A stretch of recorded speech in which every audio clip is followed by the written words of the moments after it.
Hello and welcome back. Today we are looking at the sixth and final Mega Zord in the Mighty Morphin Power Rangers Reignition Season 2 wave with the White Tiger Zord. This being the White Ranger Zord and a I'd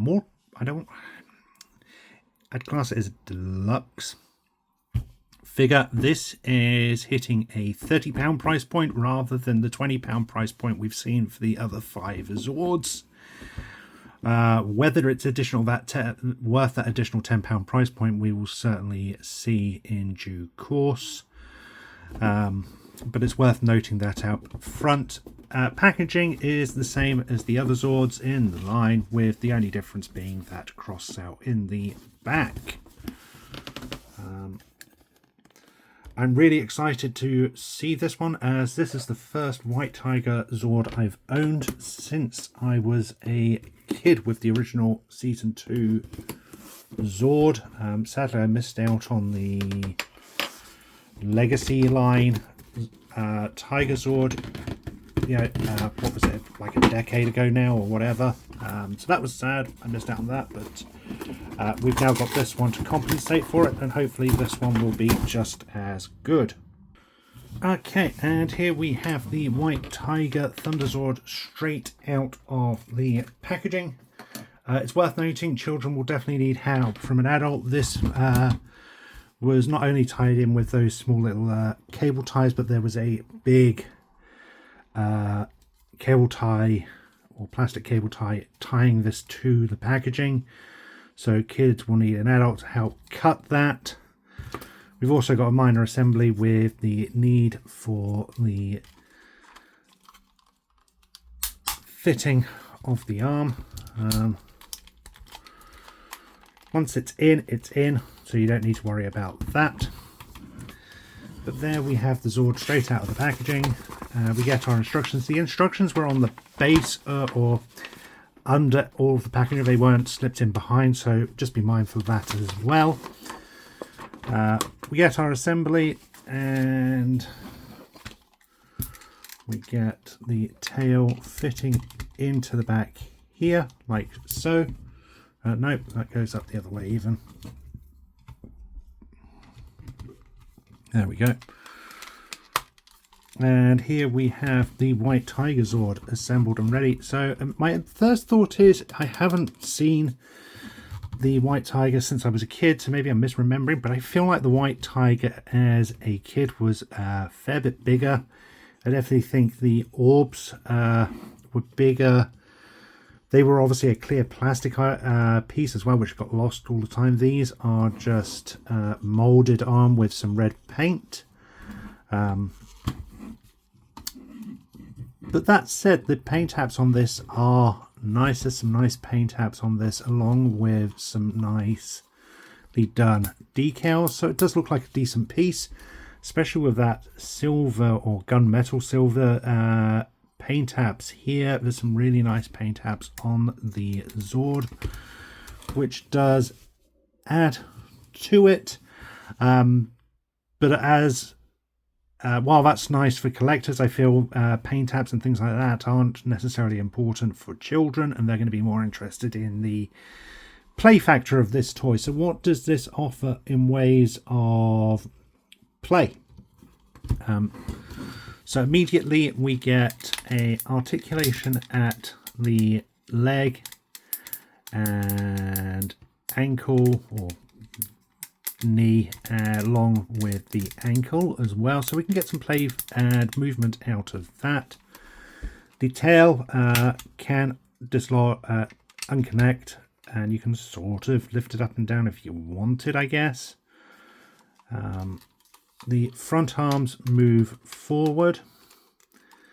There is a forward bend at the elbow joint and a rotation at what will be the wrist, and the claw can move forward and back. A lot of this is down to its transformation factor, but it is worth noting that it is there for play if the kids need it. So you can get, some sort of poses done with it if you want. The jaw is hinged, It's hinged at 2 points, so under the chin, and then the mouth itself is also hinged, so you can get some movement and posability out of that if you wanted it. The real play factor in this though is going to be its transformation. The one thing I will note is all of the joints feel, this one's not so bad, but this one certainly feels very loose. You can sort of see it there. That might just be my copy, but given the other Zords have had ratchet joints and things, it would have been very nice to have seen that on this as well. It does hold for posing in Tiger Zord mode, so that's not too bad. Transformation is simple, I believe. We need to fold up the legs and drop them down somehow.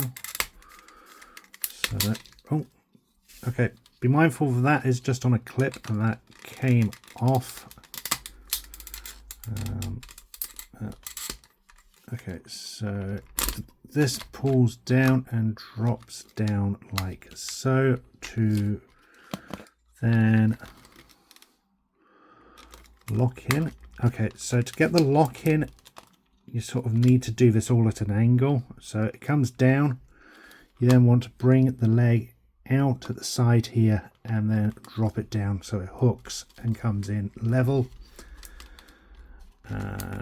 Again, you're doing the same, dropping it down to make it level. Then these are up somehow. Which way are they going? Well, that's not.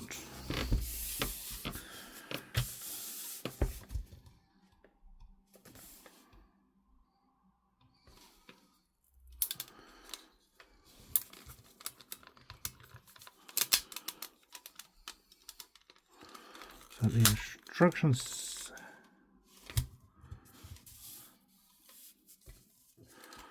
So that is certainly not right.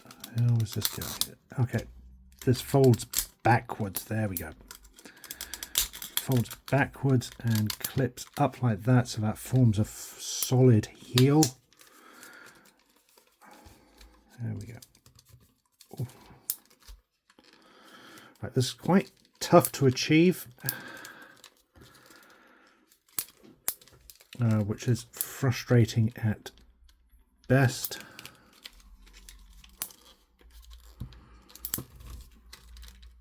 Come on.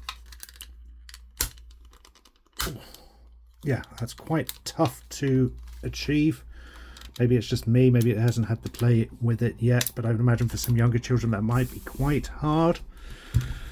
Then we drop the arms down, rotate the claws back and rotate the hands around. Then, oh, there's a nice decal here as well, so there's some real additional decals there. Then this drops down and it's on a ratchet joint. The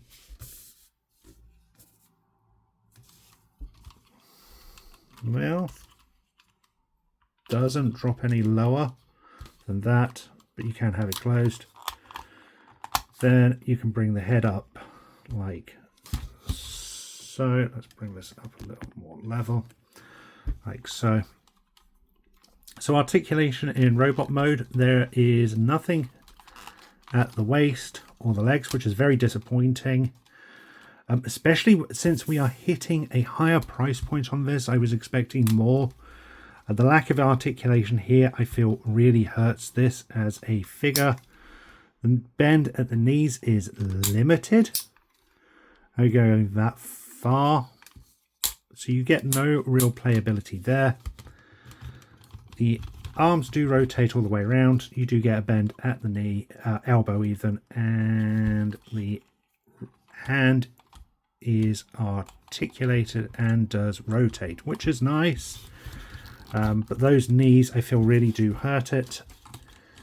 The figure can get a decent grip on his sword though, so he gets the sword, which is nice to have. For its other alt mode, the head does have a face shield which rotates around, which I imagine some kids without the other Zords will sort of be able to imagine as a sort of power-up mode or something akin to that. Oh, shoot. Sorry about that. So this is surprisingly tough.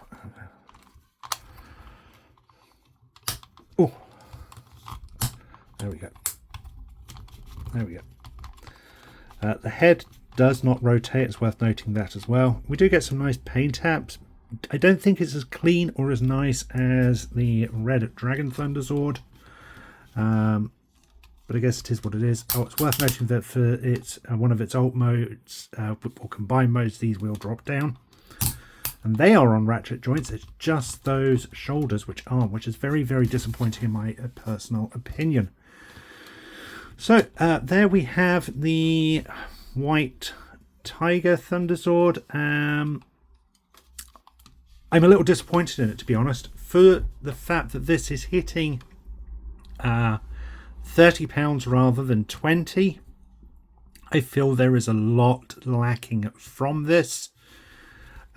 From a play factor position, I feel that the Red Dragon has more to offer. There's certainly more that you can play and do with this. Lack of ratchet joints and loose articulation. The fact that it is missing articulation completely really does hurt this Zord, in my opinion. There's nothing here which warrants this being the £30 price point. If it had hit the £20, I think I would have been quite happy with it. But again, that extra £10, I expect more. Given that this has released alongside the other 5 Zords, I would assume that its budget was part of that total factor. So I don't know if something could have been done to take something away or add something to it. I don't know. But yeah, as it stands, I don't think this warrants that £30 price point. It almost feels like Playmates are charging that solely because it's the White Ranger and the White Ranger's popular. But there we have it. It is nice enough on its own, but yeah, without that additional price point really does hurt it, in my opinion.